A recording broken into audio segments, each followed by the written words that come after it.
Hola, ¿qué tal? Sí, ¿cómo están? Muy buenos días allá en Chile. Efectivamente, ha seguido lo que es la peregrinación de los fieles a la Capilla Ardiente, en donde se encuentran los restos de el Papa Francisco. Ya Mariana les estará contando detalles de los números, de los recuentos que ha hecho oficialmente la oficina de prensa respecto de la cantidad de peregrinos que lo visitaron en el día de ayer y lo prolongado también que tuvo que ser el acceso a la Basílica de San Pedro, que en principio iba a cerrar a medianoche, pero se prolongó.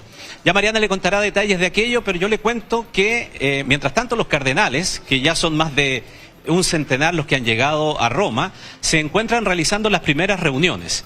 El cónclave, evidentemente, eso no comienza, eso va a ser por allá por el 5 de mayo, se supone, según los cálculos que podría comenzar. Pero mientras tanto, sí hay reuniones de los cardenales que comienzan a llegar a Roma. Y esas reuniones se llaman congregaciones. Son reuniones preliminares. No es que se esté eligiendo a un papa, pero comienzan a conocerse entre ellos, porque hay que recordar que son pocas las oportunidades en que todos los cardenales se encuentran reunidos todos juntos, claro, para ver cuestiones eclesiásticas. Y en este motivo de la muerte de un papa, para muchos, como dices tú, es la primera vez que se conocen. Entonces, son estas reuniones en donde comienzan a debatirse ciertos procedimientos, pero también a comenzar a pensar en lo que puede ser el perfil del próximo papa. Más que en el nombre, qué es lo que necesita la Iglesia para los próximos tiempos. Y en ella ya están participando los dos representantes de nuestro país, los dos cardenales. El cardenal Celestino Aos, que no vota, porque curiosamente él cumplió 80 años solamente hace una semana, por lo tanto, a partir de eso queda fuera como un cardenal elector, pero sí puede participar de las congregaciones. Y el que sí vota es el cardenal Chomalí, que tiene menos de 80 años y por lo tanto es un cardenal elector. Hizo un punto de prensa justamente aquí donde estamos, a un costado de la Basílica de San Pedro, muy contiguo a lo que es la sala Paulo VI, en donde se hacen las audiencias papales. Mucha seguridad, mucho resguardo, un poco dificultoso hablar con el cardenal en un punto de prensa improvisado, pero estas son las declaraciones de lo que son su visión de lo que se está viviendo en este instante y de las reuniones que están llevando a cabo, en donde él ya ha participado en dos. Hay todo un programa de reuniones, hay un funeral que va a ser muy emotivo porque han dicho que vienen muchas autoridades de todas partes del mundo, y lo que yo quiero rescatar que el Papa ha generado unidad. El Papa ha generado unidad porque han venido personas de todo el mundo, personas muy distintas, a congregarse. La fecha no está definida, pero yo me preparo en primer lugar con la oración. Yo pienso que eso es lo más importante. El perfil de un sacerdote, el perfil de un papa, el perfil de un obispo, el perfil de un católico, es una persona que sea fiel al Evangelio, que conozca el Evangelio. Por eso yo digo que este no es un tema de un perfil de este lado, este otro, sino que es un perfil evangélico que le haga bien a la sociedad.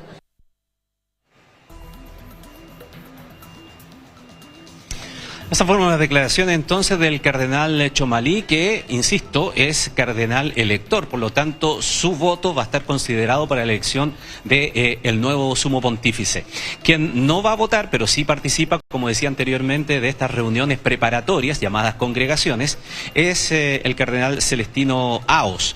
Y él, a la salida, más escueto que Chomalí, en todo caso, dio algunas declaraciones precisamente respecto de la persona que puede suceder a Francisco. Escuchemos la primera de sus declaraciones breve, que hace en español, y después la segunda, que es más corta, pero que dice relación con algo que ya le voy a explicar. Así que vamos primero con la primera de sus declaraciones.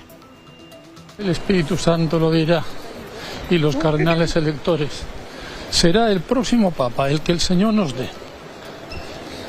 ¿Tiene optimismo en ese sentido? Sí, ¿De siempre. quién va a ser el sucesor del Papa Francisco? Siempre será el Papa que nos den, y yo, a que sea, lo aceptaré. Scusi. ¿Le parece que hay un desafío mayor, considerando lo que está pasando a nivel mundial, que hay un nuevo orden, que hay muchos cambios? Estamos pregando per il Papa che è morto. Ya. Allí entonces yo lo aceptaré, dice, el nombre que sea en definitiva elegido por los cardenales electores. Sin embargo, Hay un tema que sigue rondando aquí en Roma y que lo tratamos en el día de ayer, incluso más extenso en Tele 13, que es lo que se le ha llamado el cardenal rebelde, este cardenal italiano, que ha desafiado al Vaticano, señalando que él debe participar en la elección del Papa, pese a que Francisco lo sancionó por un escándalo que hubo respecto de una malversación de fondos del Vaticano. De hecho, él recibió una sanción penal al respecto y sus derechos cardenalicios fueron retirados. Claro. Sin embargo, él, desafiando a Roma, señala que muéstrenme el escrito donde dice que yo no puedo participar porque a mí no se me ha quitado el título de cardenal.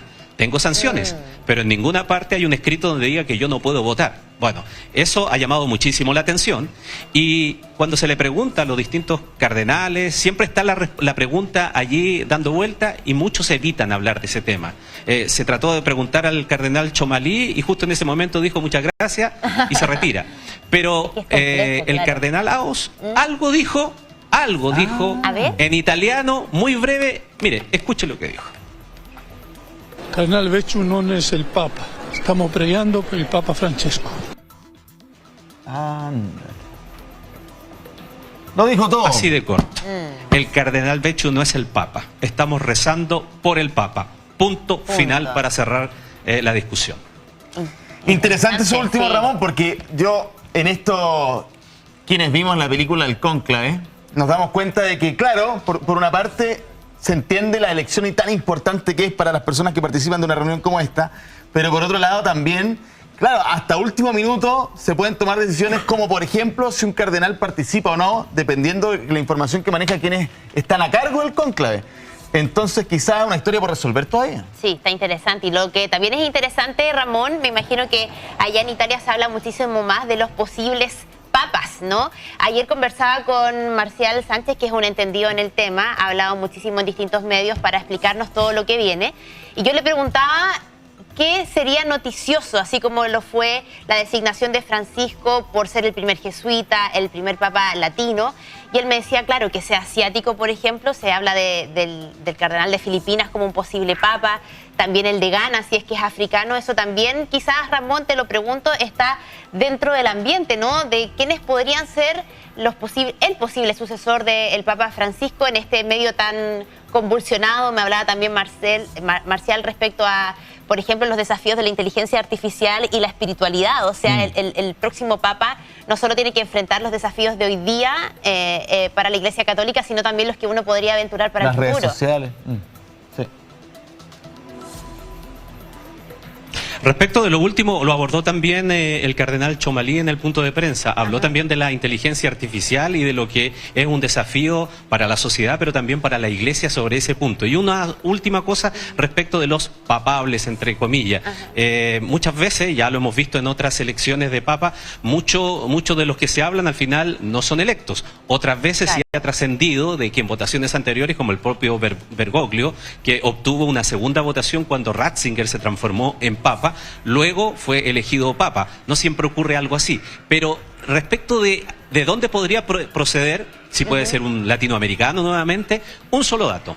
Durante el periodo del pontificado del Papa Francisco, se triplicó el número de cardenales del continente asiático. Mira. Es inédito. Nunca antes habían tenido tanto. No retomo todavía en la mente cuántos son exactamente, me puedo equivocar, pero creo que son 23. Mira. Y históricamente habían tenido un tercio de ellos. Y los africanos también se han multiplicado por 2 respecto de anteriores elecciones. De allí entonces que la mirada está puesta en si por allí podría haber una señal de dónde podría provenir el nuevo Papa. Está interesante, ¿eh? Fíjate que de los cardenales que van a votar, 108 fueron designados por Francisco, 22 por Benedicto XVI y solo 5 por Juan Pablo II. Pero eso no significa que el próximo Papa sea de la misma corriente de Francisco. No. Ahí está toda esta negociación política incluso que se hace previo al conclave. Ramón, gracias por tu trabajo. Gracias, don Ramón. Un abrazo grande. Y nada, ahí tú nos vas contando obviamente cómo se desarrolla el funeral del Papa y por supuesto el conclave. Que te vaya bien. Gracias, Ramón.